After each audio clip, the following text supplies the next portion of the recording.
I sit by the window, waiting for someone to visit, a quiet life story. Every morning, I wake up before the sun rises, not because I have somewhere to go or something important to do. I wake up because my body no longer knows how to sleep late, and because silence has a way of pulling me out of bed. The house is quiet in a way that feels heavy, not peaceful, not calm, just quiet.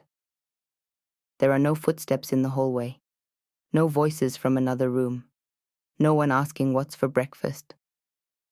I make myself a cup of coffee, slowly, the way I do everything now.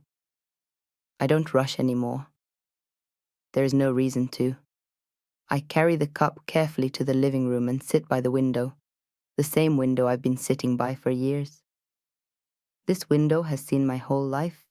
It has seen my children running out the door with backpacks too big for their small shoulders.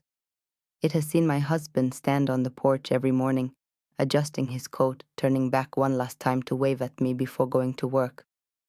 It has seen birthday decorations, Christmas lights, and cars parked outside when the house was full. Now it mostly sees me, sitting, waiting. My name is Margaret. I am 72 years old. And most days, no one comes to visit. There was a time when this house was never quiet. There was always something happening. Someone laughing too loudly. Someone slamming a door. Someone playing music I didn't understand. I remember standing in the kitchen, tired and overwhelmed, wishing for just one moment of silence. I used to complain about the noise. Now, I would give anything to hear it again. The walls still hold memories. I can almost hear echoes of old conversations if I close my eyes long enough. But memories don't answer when you speak. They don't sit next to you. They don't ask how your day was. They just stay where they are, frozen in time, while you grow older. My children didn't leave because they didn't love me. I remind myself of that often. They left because life moved forward. Jobs came first, then marriages, then children of their own. Responsibilities piled up, just like they once did for me. I understand that. Or at least I try to. Sometimes they call. The calls are short, always rushed. Hi, Mom, just checking in. Everything okay? Yes, dear, I'm fine. I always say I'm fine. Not because it's true, but because it's easier.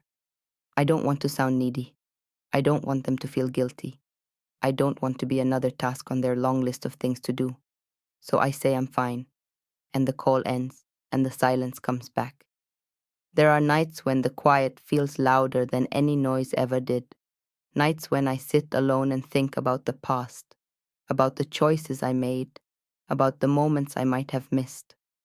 I look at myself in the mirror sometimes and barely recognize the woman staring back. Her hair is thinner. Her hands shake a little. Her eyes carry questions she never used to ask. Was I a good mother? I worked hard. I cooked every meal. I kept the house together when things were falling apart. I stayed strong when I was tired. I stayed quiet when I wanted to scream. But maybe I was too busy surviving to notice what really mattered. Maybe love needed more than just providing. Maybe it needed more listening, more time, more presence. Regret doesn't arrive loudly. It doesn't shout. It sits beside you late at night and whispers all the things you can't change anymore.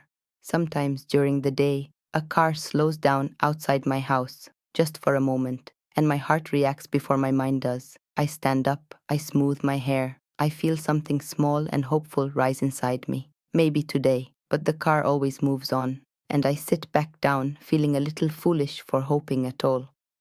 I smile to myself, pretending it didn't matter, pretending I didn't expect anything. Last winter, something happened that changed the way I see my life. I slipped in the kitchen, my foot lost balance, and I fell hard onto the floor. The pain was sharp, but what hurt more was the stillness that followed. I lay there, staring at the ceiling, not crying, not shouting, just thinking. Who do I call? I stayed there for a long time before I managed to get up. Not because my body wouldn't move, but because my heart felt heavy with realization. Growing old isn't the scary part. Growing old alone is. If you are listening to this and your parents are still alive, please call them, please visit them, please don't wait for the perfect time. One day their house will be quiet, their window will only look out at memories, and if you are like me, sitting somewhere, waiting, wondering if anyone remembers you, know this: you are not invisible, your life mattered, and it still does. I still sit by this window every morning, not just waiting anymore, remembering, reflecting, hoping quietly the way older hearts learn to do, because as long as there is hope, there is still life.